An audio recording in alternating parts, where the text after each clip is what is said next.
buscar Génesis capítulo 6. ¿Ya lo tienes? Génesis capítulo 6. Y vamos a orar para que Dios muestre lo que vamos a aprender el día de hoy. Cierra tus ojos en donde estás y vamos a orar. Padre Santo, en el nombre de Cristo, te damos las gracias por tu misericordia, por tu bondad, porque tú, Señor, pones cada circunstancia, Señor, en nuestras vidas para poder, Señor Jesús, bendecirte, glorificarte, darte lo mejor, Dios. En el nombre de Cristo, Dios, quiero entregarte, Señor, esta palabra del día de hoy, pedirte que seas tú, Espíritu Santo, el que hable, pedirte, Dios, que seas tú, Señor Jesús, el que llegue adentro de nuestro corazón. Tú eres la verdad, Señor Jesús, Cristo, tú eres la verdad, la vida, y queremos ir al Padre por medio de ti, pero también queremos, Señor, que nuestro corazón, Dios, sea alterado en tu palabra el día de hoy, como siempre lo has hecho. Queremos, Señor Jesús, y te pedimos que tú hables a lo más profundo de nuestro corazón, en el nombre de Cristo. Amén. Ok. ¿Alguien me puede hacer un paso? Gracias. Vamos a leer Génesis 6. Génesis 6, 1. Vamos a ver el día de hoy del 1 al 8. Fíjate, vamos a leer, dice. Se titula La maldad de los hombres. Aconteció que cuando comenzaron los hombres a multiplicarse sobre la faz de la tierra, y les nacieron hijas, que viendo los hijos de Dios que las hijas de los hombres eran hermosas, tomaron para sí mujeres, escogiendo entre todas. Y dijo Jehová: no contenderá mi espíritu con el hombre para siempre, porque ciertamente él es carne, mas serán sus días 120 años. Había gigantes en la tierra en aquellos días, y también después que se llegaron los hijos de Dios a las hijas de los hombres y les engendraron hijos, estos fueron los valientes que desde la antigüedad fueron varones de renombre. Y vio Jehová que la maldad de los hombres era mucha en la tierra, y que todo designio de los pensamientos del corazón de ellos era de continuo solamente el mal. Y se arrepintió Jehová de haber hecho hombre en la tierra, y le dolió en su corazón. Y dijo Jehová: raeré de sobre la faz de la tierra a los hombres que he creado, desde el hombre hasta la bestia y hasta el reptil y las aves del cielo, pues me arrepiento de haberlos hecho. Pero Noé halló gracia ante los ojos de Jehová. Fíjate bien, hay muchísima sabiduría compactada aquí en estos pocos versículos. Primero, vamos a regresarnos un poquito a lo que hablamos la semana pasada acerca de los versículos anteriores. Habíamos estado hablando en todo el capítulo 5 que la genealogía o los descendientes de Adán era llamada así como el son de las campanas de la muerte. ¿Se acuerdan? ¿Por qué? Porque decía: y vivió fulano de tal y murió, y vivió fulano de tal y murió, y vivió tantos años y murió, y tuvo hijos e hijas y murió. Cada uno de ellos pudo constatar la maldición de la desobediencia a Dios. ¿Te acuerdan cuál fue la desobediencia ante Dios en el huerto del Edén? El haber comido del fruto prohibido. Y le dijo: no comas de este fruto, porque ciertamente el día que comas morirás. Ahora, cada uno de estos cuates, los descendientes de Adán, empezó a experimentar la muerte, empezó a experimentar la vejez. Solamente uno no pudo experimentar. ¿Se acuerdan quién es? Enoc. Y Enoc es el simbolismo de la iglesia en la actualidad. Es decir, Enoc caminó con Dios, y la iglesia que camina con Dios no verá la muerte. ¿Y cuál muerte? No les digo de la muerte física, sino hablamos de una muerte posterior, una muerte que es la muerte espiritual, un alejamiento de la presencia de Dios. Cuando seamos juzgados, estamos delante del trono blanco y nos diga Dios: ¿tú por qué el día de hoy tengo que dejarte entrar a mi reino? ¿Por tus buenas obras o por la sangre de Cristo que cubre tu vida? Entonces, cada uno de ellos fue descendiente o fueron descendientes, o fue las generaciones descendientes de Adán. Y a su vez de Adán, ¿quién fue aquel que heredó la misericordia y la promesa del Salvador en su vida? Los hijos de Adán. Se llamó Set, ¿ok? El otro hijo, Caín, el que le quedó, el que mató al otro hijo, que se llamaba Abel.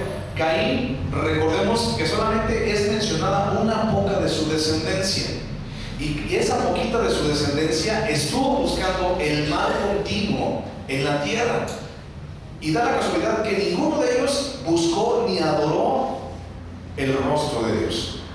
Pero la generación o las generaciones de Adán, descendientes de Set, empezaron a buscar el rostro de Dios. Y uno de ellos, Enoc, comenzó a buscar de una manera impresionante. Ahora, termina el capítulo 32 con la vida de Noé.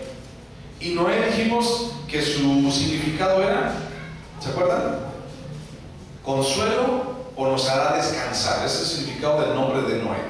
Bueno, estamos o leímos un capítulo, un pasaje, una porción en donde habla acerca de la maldad de los hombres y comienza con algo muy especial. Fíjate bien, quiero que pongas mucha atención en todo esto que te voy a decir, porque hay implicaciones teológicas y doctrinales. Entonces necesito que le pongas todos los sentidos acá.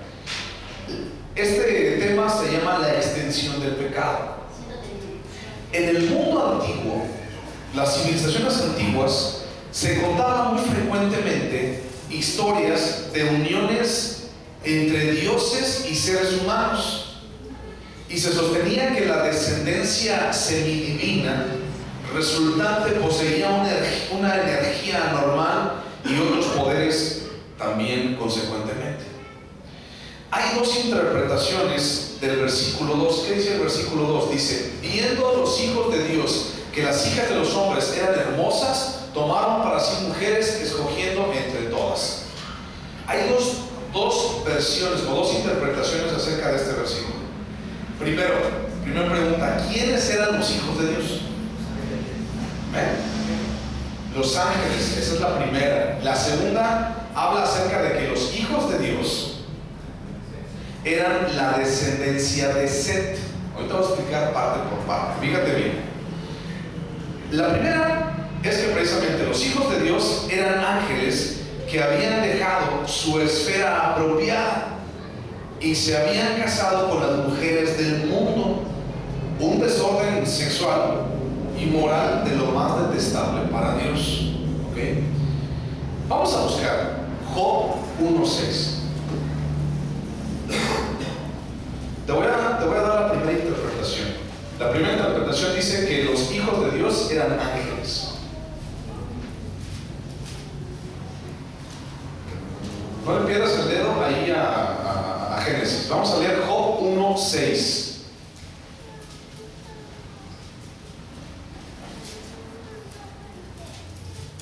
¿Lo tienes? Sí. Ok, fíjate bien. Antes de leerlo, hay gente, ahorita les voy a explicarles, pero hay gente y hay fundamentos doctrinales que nos dicen que los ángeles no tienen sexo porque son espíritu. Entonces no pueden tener unión sexual con un ser humano, porque dice Mateo que los ángeles no se darán en casamiento, ¿verdad? ¿Has escuchado todo esto rollo? Bueno, ahorita vamos a ver si no. Entonces, dado esto, podríamos refutar la primera teoría de que los hijos de Dios eran ángeles. Sin embargo, escucha bien lo siguiente y vamos a ver lo siguiente. Job 1:6 dice: un día vinieron a presentarse delante de Jehová los hijos de Dios, entre los cuales vino también Satanás. ¿Ok? Luego vamos a leer el 2:1. Dice: aconteció que otro día vinieron los hijos de Dios para presentarse delante de Jehová, y Satanás vino también entre ellos presentándose delante de Jehová. ¿Ok? Luego vete a buscar Judas. Judas es el libro antes de Apocalipsis. Entonces primero busca Apocalipsis y dale una vuelta para atrás. Judas. Busca Judas.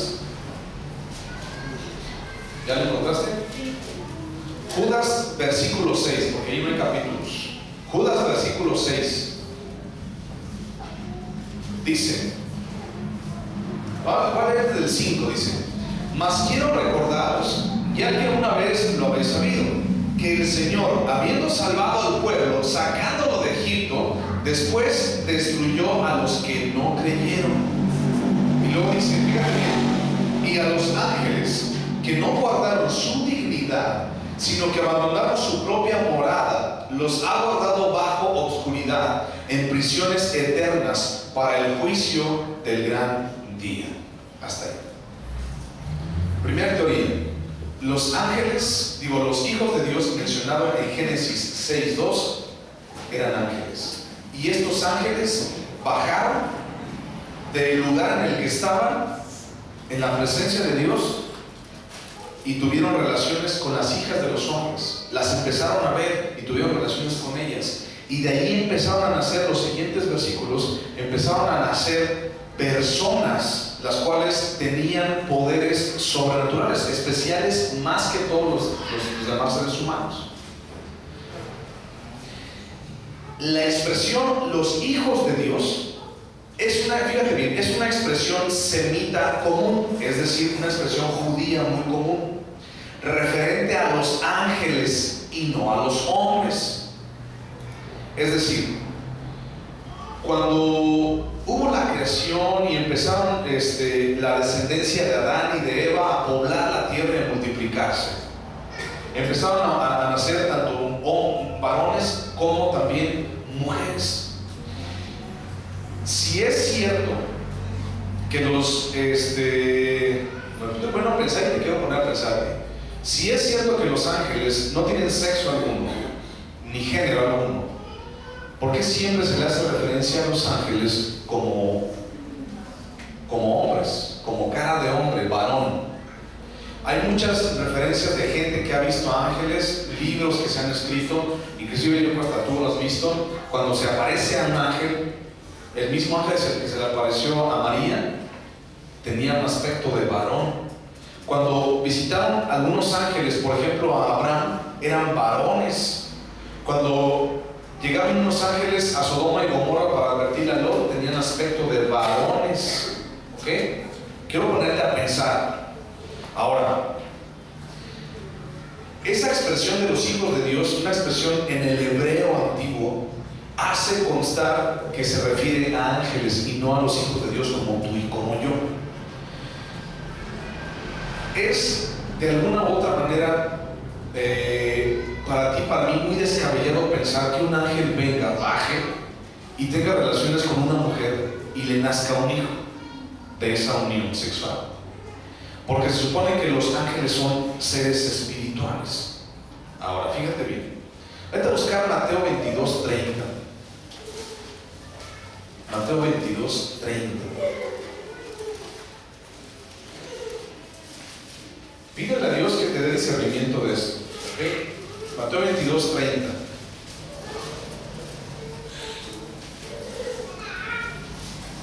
Está hablando Jesús. ¿Quién podría conocer mejor los ángeles que su propio creador? ¿Cierto? Dice Jesús: porque en la resurrección, está hablando de los ángeles, ni se casarán ni se darán en casamiento, sino serán como los ángeles de Dios en el cielo. Es decir, cuando tú y yo estemos allá en la resurrección, vamos a ser como los ángeles. No nos vamos a dar en casamiento, no vamos a tener una relación como el que tienes a un lado, casado con tu mujer o casado con tu esposo. ¿Cuál es la razón del matrimonio según Génesis? Fructificar y multiplicaros, preservar la especie, preservar la humanidad. Sin embargo, en el cielo seremos como los ángeles. Los ángeles no se casan ni se dan en casamiento, no tienen relaciones conyugales los unos con otros. Sin embargo, este es un versículo que fundamenta lo que estamos, que contrarresta lo que estamos hablando. ¿Cómo es posible que seres angelicales o seres espirituales puedan bajar y puedan tener relaciones con las mujeres y nacer hijos? ¿Cómo es posible? Bueno, quiero ponerte a pensar nuevamente. Jesús dice: en la resurrección, en el cielo. No está hablando de la tierra. ¿Sí me expliqué? Dice, en el cielo, de aquí para allá no se dan en casamiento ni tiene nada que ver uno con el otro. De aquí para acá no lo menciona. Es decir, del cielo para acá no lo menciona la tierra.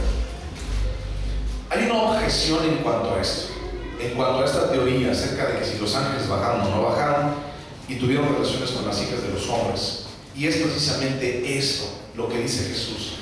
Jesús habla acerca del casamiento de los ángeles, que no se casan, pero hay una referencia importante. Dice Jesús que los ángeles no se casan ni se dan casamiento en el cielo. Sin embargo, debemos notar, como les decía hace ratito, que cuando aparecieron ángeles a Abraham, vamos a buscar Génesis 18.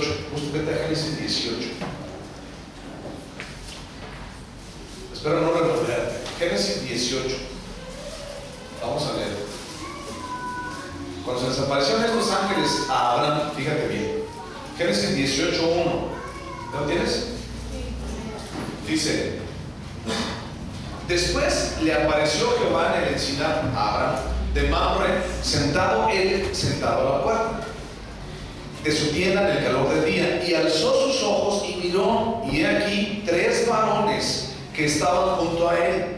Y cuando los vio, salió corriendo de la puerta de su tienda a recibirlos, y se postró en tierra, y dijo: Señor, si ahora he hallado gracia ante tus ojos, te ruego que no pases de tu siervo, que se traiga ahora un poco de agua, y lavad vuestros pies, y recostaos debajo de un árbol, y traeré un bocado de pan, y sustentad vuestro corazón, y después pasaréis, pues por eso habéis pasado cerca de vuestro siervo. Y ellos dijeron: haz así como has dicho. Entonces Abraham fue deprisa a la tienda de Sara y le dijo: toma pronto 3 medidas de flor de harina, y amasa y haz panes cocidos debajo del rescoldo. Y corrió Abraham a las vacas y tomó un becerro tierno y bueno, y lo dio al criado, y éste se dio prisa para prepararlo. Tomó también mantequilla y leche y el becerro que había preparado, y lo puso delante de ellos, y él estuvo con ellos debajo del árbol. ¿Y qué? Comieron. Si alguien se preguntaba algo acerca de la carne y del vegetarianismo, se lo comieron. Carne de res. Ahora, estos cuates, estos varones que se presentaban delante de Abraham, tenían cabeza, tenían rostro, tenían manos y tenían pies, tenían boca y tenían hambre, y se lo comieron, ¿no? Tenían características humanas. Luego, dale una vueltecita ya a la página y vete allí cuando van a Sodoma y Gomorra. 19 dice, el capítulo 19 dice: llegaron pues los 2 ángeles a Sodoma a la caída de la tarde, y Lot estaba sentado a la puerta de Sodoma, y viéndolos Lot se levantó a recibirlos y se inclinó al suelo, y dijo: ahora mis señores, os ruego que vengáis a casa de vuestro siervo y os hospedéis, y lavaréis vuestros pies, y por la mañana os levantaréis y seguiréis vuestro camino. Y ellos respondieron: no, que en la calle nos quedaremos esta noche. Mas él porfió con ellos mucho, y fueron con él, entraron en su casa y les hizo banquete, coció panes y levadura, y ¿qué? Comieron. Pero antes de que se acostasen, rodearon la casa los hombres de la ciudad, los varones de Sodoma, todo el pueblo junto, desde el más joven hasta el más viejo. Y pasó muchas cosas más, ¿no? Nuevamente los ángeles, mensajeros de Dios, tomaron figura de seres humanos y de hombres. Ahora, contándote esto, no suena tan descabellado el asunto de que los hijos de Dios en Génesis eran en realidad ángeles. La objeción es precisamente esa, la que dice Jesús, que no se darán en casamiento, ¿sí? Y que son seres espirituales. Ahora, fíjate bien otra cosa. Ellos tenían partes y emociones humanas, porque también se cansaron y se enojaron y todo lo demás. Vamos a dejar un poquito esto así, aquí, y vamos a recordar un poquito acerca de la historia de la secundaria y acerca de la historia de la preparatoria que tú algún día pasaste. Y podemos hablar que en las civilizaciones antiguas, por ejemplo la griega, los griegos, se habla acerca de dioses, pero también de semidioses. ¿Sí te acuerdas de eso? Relatos de antiguos personajes con fuerza y con poder extremos. Debemos mencionar que estos dioses después se convirtieron en ídolos. Fíjate bien, paso por paso. ¿Te acuerdas tú de la cultura griega, por ejemplo? Ellos creían en que había un monte, era el monte Olimpo, y en el monte Olimpo allí se reunían todos, la junta de los dioses. Zeus era el padre, era la esposa, Afrodita, todos los demás dioses ahí se juntaban. Y algún día, algunos de esos dioses bajaron con los seres humanos y tuvieron relaciones con ellos y salieron semidioses. De entre los semidioses que podemos mencionar en esa cultura griega está Hércules, está Perseo, está, ¿quién más te suena? ¿Ah? No escucho. Neptuno. Entonces todos ellos eran semidioses, y esos semidioses se supone que fueron producto de una junta sexual entre el dios del monte Olimpo y un ser humano, una mujer. Ahora fíjate bien, en esa cultura griega, estos dioses, para los griegos, ¿qué eran ellos? Para los griegos, ¿qué eran esos dioses? A final de cuentas, eran ídolos. ¿Te acuerdas? ¿Sí o no? Eran ídolos. Recordemos que la Biblia menciona que cualquier cosa a la cual tú le des adoración fuera de Jehová, del Dios de la Biblia, ya es un ídolo. ¿Estamos de acuerdo ahí? Estos dioses se convirtieron en ídolos. Se llamó Zeus, se llamó Júpiter, por ejemplo, en la romana, pero eran ídolos para esa gente. Debemos mencionar que estos dioses se convirtieron en ídolos, y la palabra de Dios menciona que detrás de cada ídolo existe un demonio, y ese demonio ciega el entendimiento de los hombres que confían en ese ídolo. Por ende, si esos ídolos había detrás demonios, esos demonios a su vez fueron algún día ángeles allí en la presencia de Dios. Pero esos ángeles que estaban, o que representaban en aquel entonces esos dioses, estaban fuera de la voluntad de Dios. Ahora, fíjate bien. Por ejemplo, vete a buscar 1 Corintios 10, 20. Habla acerca de que los sacrificados, lo que los gentiles sacrifican a los ídolos, los sacrifican a los demonios y no a Dios. De allí es el respaldo para decirte que detrás de cada ídolo hay un demonio. Dice lo que los gentiles es la gente que no conoce a Dios.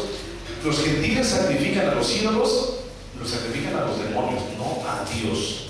Y los gentiles piensan que los sacrifican a Dios. Ahora, Judas 6 nuevamente dice que hubo ángeles que abandonaron su dignidad. ¿Cuál era la dignidad que esos ángeles pudieron haber tenido? ¿Cuál es la dignidad que tú y yo podemos tener tú y yo en la actualidad? Tu linda cara, tus coches, tu trabajo. ¿Cuál es la dignidad? ¿Tus hijos, tu esposa? Lo que Dios te da, ¿cierto? Eso es lo que Dios te da, eso es tu dignidad. Lo que Dios ha hecho en tu vida, te ha hecho santo, te ha hecho escogido, te ha hecho alguien especial, hijo de Dios. Pedro dice que tú y yo somos llamados a ser real sacerdocio, nación santa, pueblo escogido por Dios para anunciar las virtudes de aquel que nos llamó de la oscuridad a la luz admirable. Entonces, ¿cuál era la dignidad? ¿Cuál es la dignidad de los ángeles? Estar delante de la presencia de Dios. Y hubo unos ángeles que bajaron delante de la presencia de Dios, bajaron de esa esfera y hicieron lo que hicieron. Juntando las civilizaciones antiguas, no suena tan descabellada la idea de que en realidad eran ángeles. Ahora, te voy a contar la segunda interpretación. La segunda interpretación habla o nos dice de que los hijos de Dios, en el versículo 2, eran en realidad la descendencia que creía y adoraba a Dios. Los descendientes de Set. ¿Te acuerdas tú que en Génesis 5 dice que empezaron a adorar a Dios nuevamente y comenzaron a invocar el nombre de Dios? ¿Sí te acuerdas de ese versículo? Entonces, los hijos de Dios, en alguna manera, la frase habla esta interpretación de que los hijos de Dios eran la descendencia de Set y que las hijas de los hombres eran la descendencia de Caín, los que no buscaban la presencia de Dios, los que estaban fuera de la voluntad de Dios. La palabra ángeles no se encuentra en este contexto del cual estamos hablando. Por eso, la segunda interpretación dice que los hijos de Dios y las hijas de los hombres eran en realidad los hijos de Set y las hijas de Caín. Si los ángeles, es una pregunta, quiero ponerte a pensar, si los ángeles en la versión anterior fueron los que pecaron, porque ellos fueron los que bajaron y se juntaron con las mujeres, si los ángeles fueron los que pecaron, ¿por qué tendría que ser destruida la humanidad entera? O sea, la culpa, o sea, ¿quién tiene la culpa? No. Por otra parte, los hombres piadosos o los hombres misericordiosos son llamados hijos de Dios, pero no exactamente con las mismas palabras hebreas que Génesis 6:2. Es decir, si tú te vas más adelante en la Biblia y buscas la misma frase, los hijos de Dios, hablando de hombres, las palabras en hebreo tienen tienen un significado muy diferente a esta frase en el versículo 2. Los descendientes de Set que profesaban adoración a Dios se casaron con los descendientes de Caín, que le dio Caín precisamente la espalda a Dios. Se fue de la presencia de Dios. ¿Se acuerdan de eso? Las mujeres, siendo irreligiosas y no adorando a Dios como esposas, como madres, ejercerían una influencia en sus hijos y en sus esposos de una manera fatal a la existencia de la religión de sus casas, y por consiguiente la gente de aquella época, posterior a todo esto, se hundiría hasta la completa depravación. ¿Quiénes son, al final de cuentas, en las casas desde Génesis? Los que crían a los hijos, y no son las mujeres. La verdad. Entonces, hace una referencia entre una generación y otra generación en que si se casaban, se iba a perder toda la continuidad de seguir adorando y buscando a Dios. Los descendientes, dice más adelantito en el versículo 4, dice: había gigantes en la tierra en aquellos días, y también después de que se llegaron los hijos de Dios a las hijas de los hombres y les engendraron hijos, estos fueron los valientes que desde la antigüedad fueron varones de renombre. Los descendientes fueron los grandes hombres de renombre de la antigüedad. La palabra gigantes, para esta interpretación, la segunda que le estoy diciendo, habla acerca de que un gigante es una persona con mucha fama. Vamos a poner Alejandro Magno, Napoleón. Le podemos decir gigantes porque tuvieron mucha fama, hicieron cosas muy extraordinarias. Luego, hay una objeción. ¿Por qué es que todos los hombres descendientes de Set eran necesariamente misericordiosos y piadosos con Dios y obedientes a Dios? Porque se supone que todos, después de Adán y de Eva, tendremos una tendencia a pecar. ¿Estás de acuerdo o no?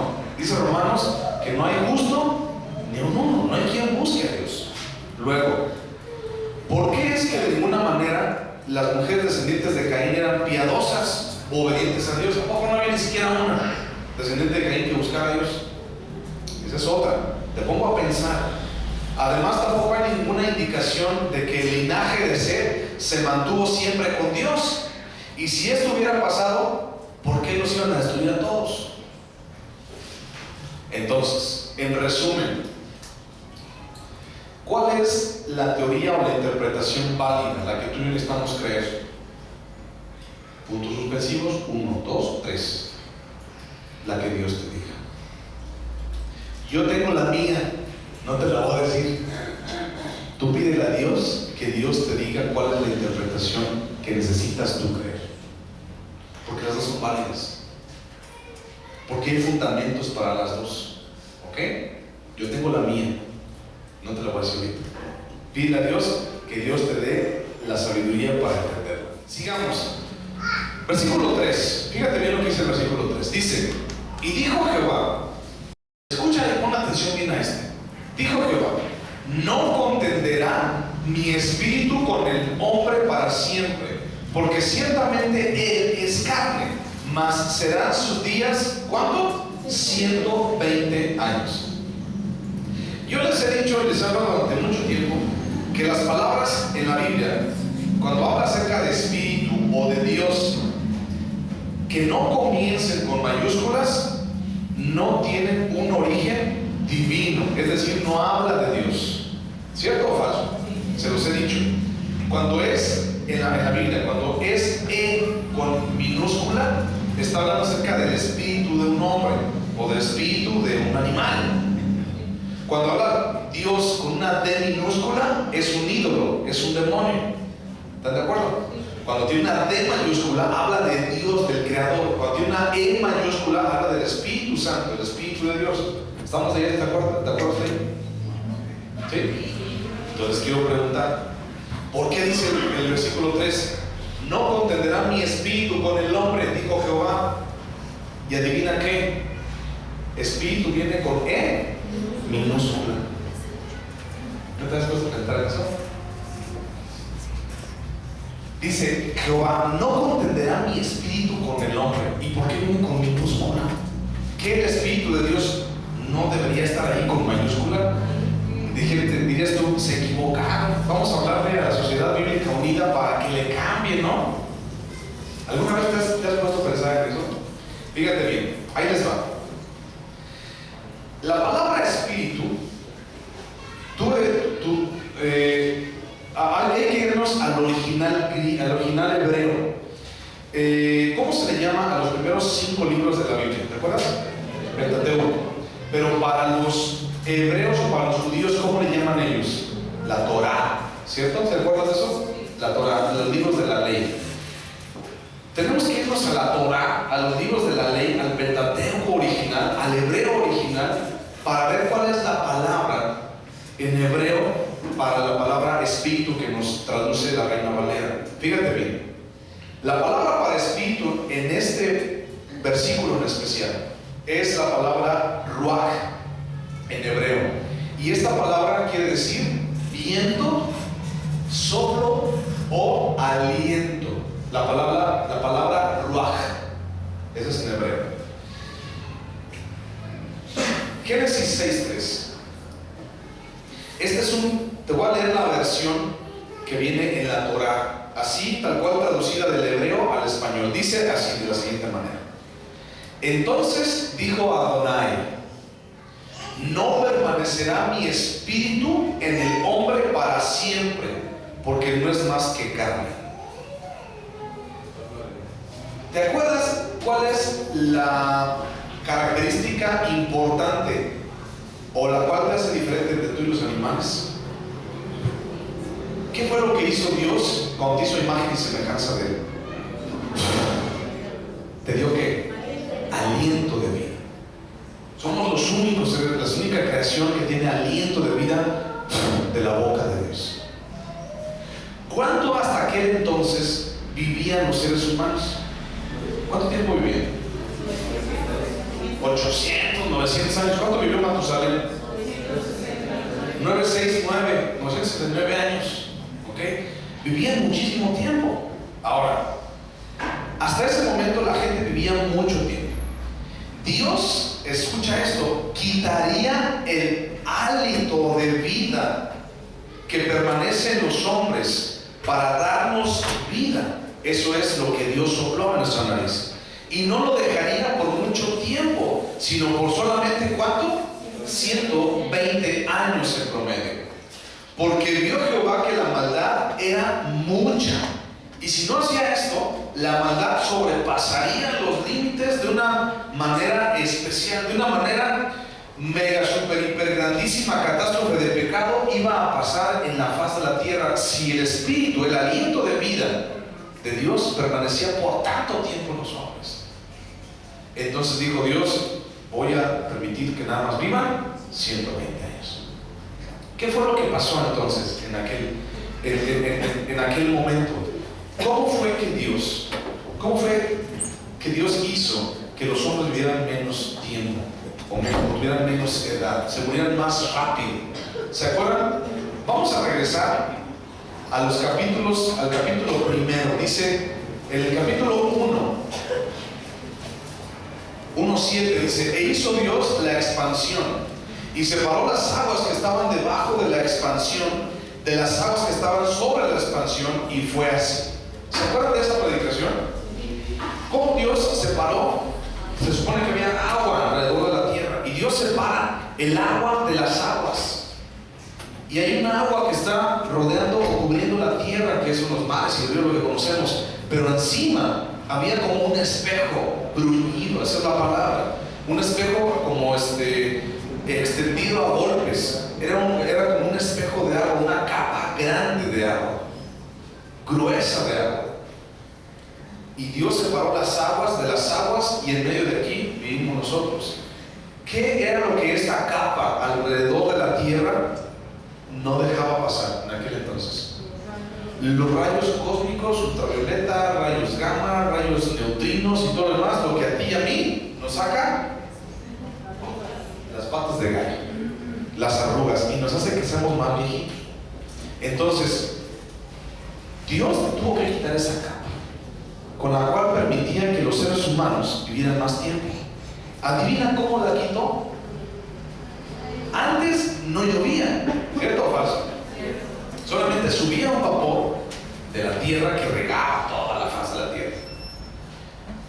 Y los hombres, vamos a verlo más adelante, ya por ahí de febrero, los hombres nunca habían visto llover, porque todo era regado como una manera de invernadero, ¿no? Era regado de esa manera, y no habían visto llover. Ahora, dijo Noé, va a llover y va a caer mucha agua.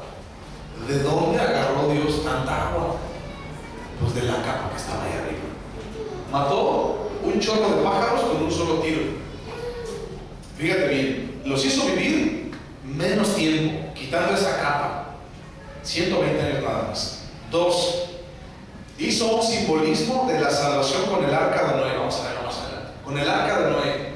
3, destruyó a toda la humanidad y algunas cosas más. Es decir, hizo muchos o cumplió muchos propósitos en el diluvio de Dios. Entonces, solamente 120 años o hasta 120 años podemos vivir. ¿Alguno de ustedes sabe ahorita la edad del hombre más longevo o la mujer más longeva del mundo según récord Guinness? 124, 125, y de allí no pasas. No pasa. No hay más allá. Es en promedio. Ahora, versículo 5. Vamos a leer versículo 5, 6, 5.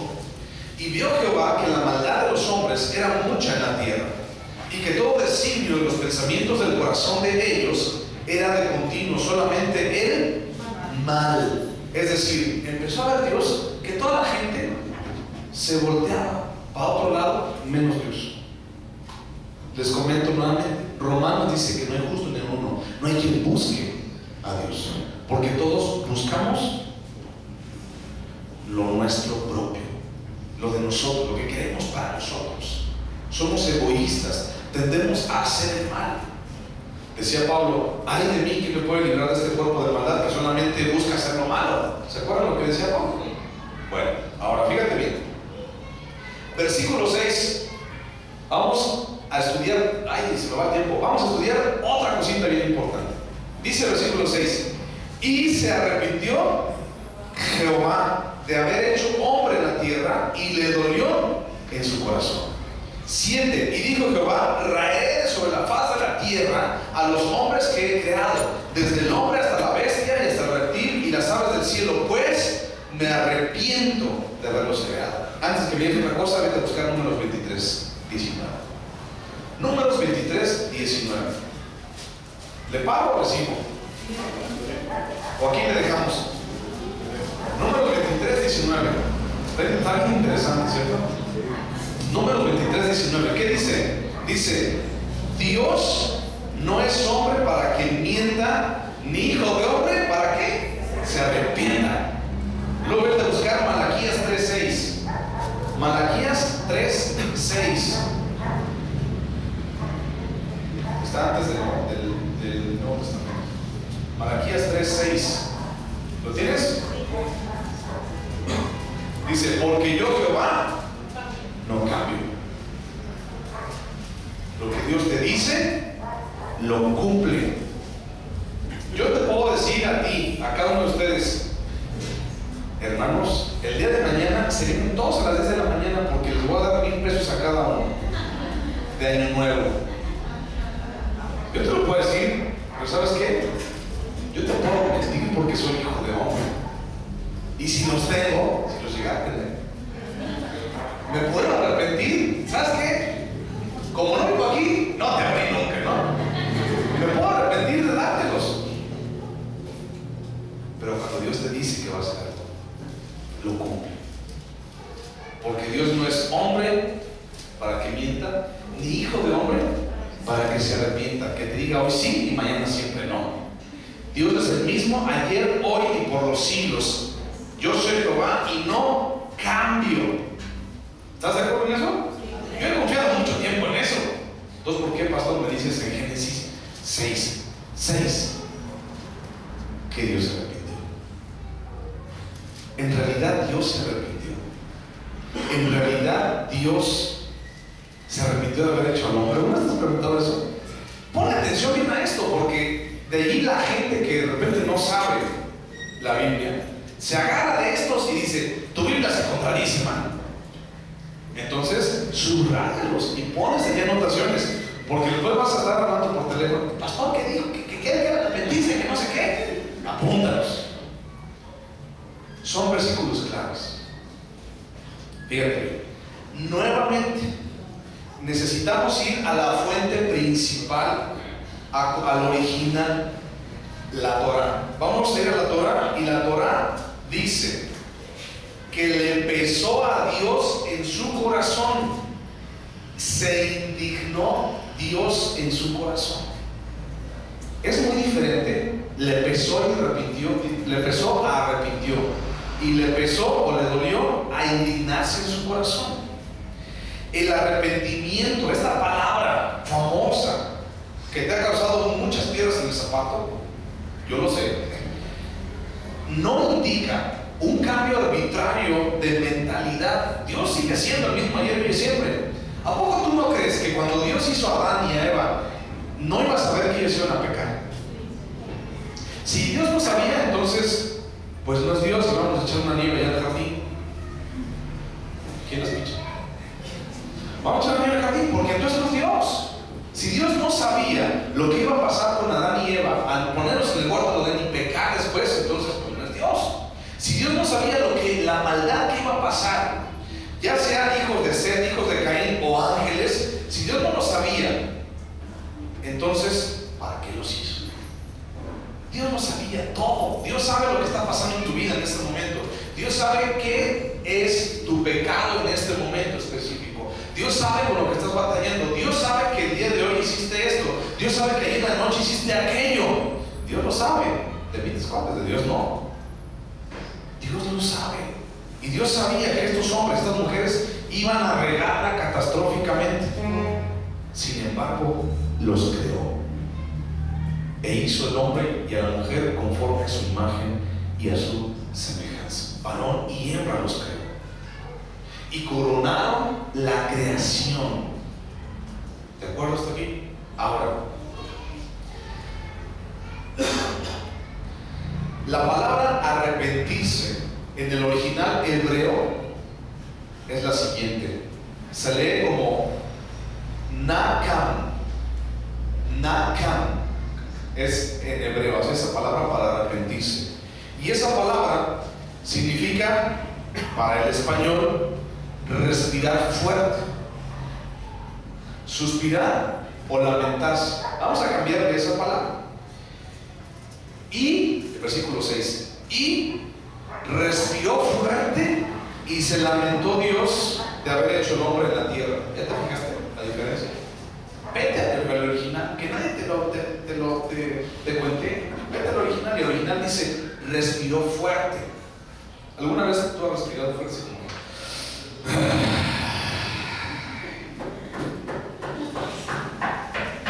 ¿No?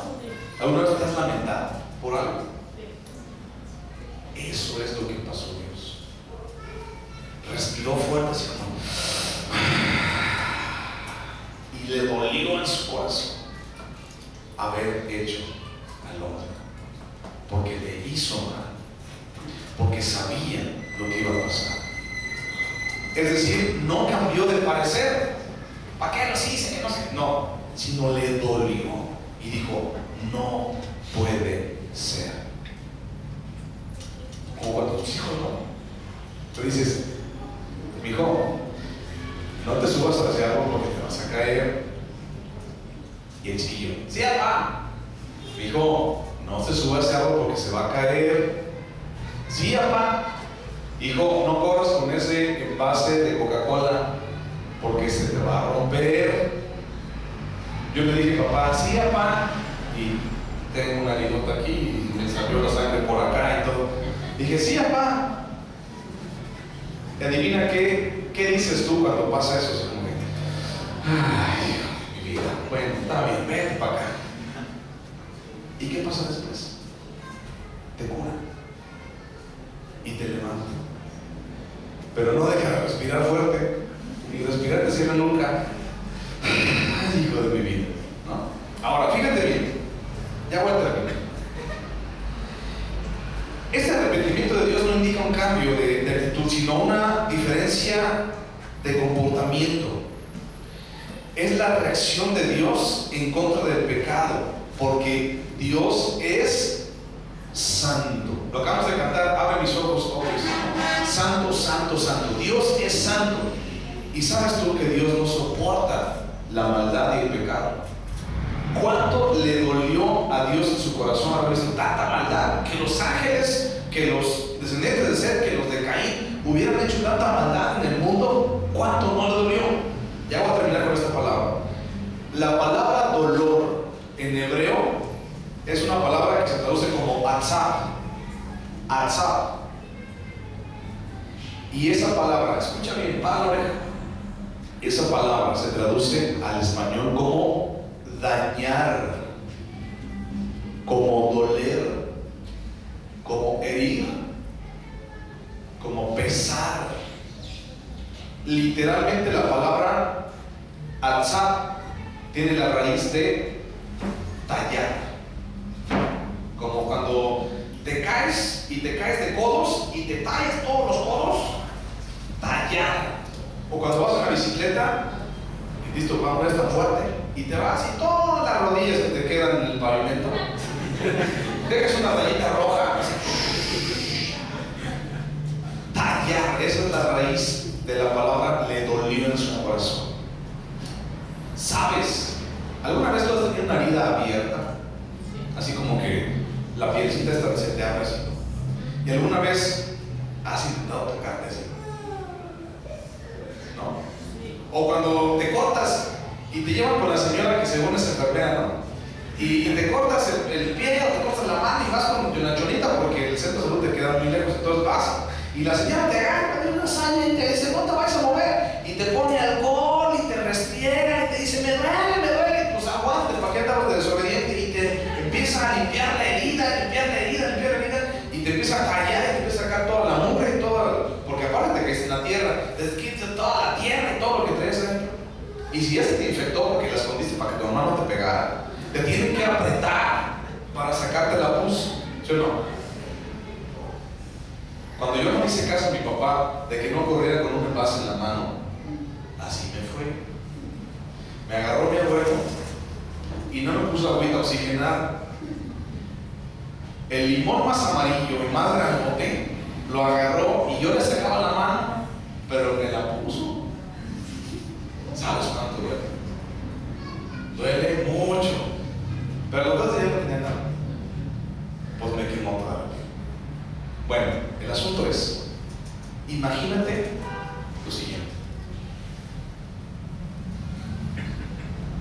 Si pudiéramos tener enfrente de nosotros el corazón de Dios latiendo, enfrente, que lo pudieras tocar y pudieras agarrar una lija o una navaja y raspar el corazón de Dios, ¿lo harías? Una lija así, tallar. ¿Sabes que hacemos eso cada vez que pecamos? Tallar, el original, la raíz es tallar. Le dolió a Dios en su corazón lo que los hombres estaban haciendo. le causó dolor? ¿Cuánto dolor no le causó? De que sea quien hubiera sido, la humanidad se empezó a olvidar de su creador. De que sea quien hubiera sido en este momento, seguimos haciendo el mismo pecado de hace 5, 10 o 20 años. Sigues tallando el corazón de Dios y le sigue doliendo y se sigue aguantando por amor a ti. Cuando hacemos el mal, tallamos y herimos el corazón de Dios. Desgraciadamente tenemos la tendencia a seguir tallando el corazón de Dios, a seguir haciendo el mal, pero te quiero dar una noticia. Hay alguien que te puede ayudar a no herir el corazón de Dios. Se llama Jesús.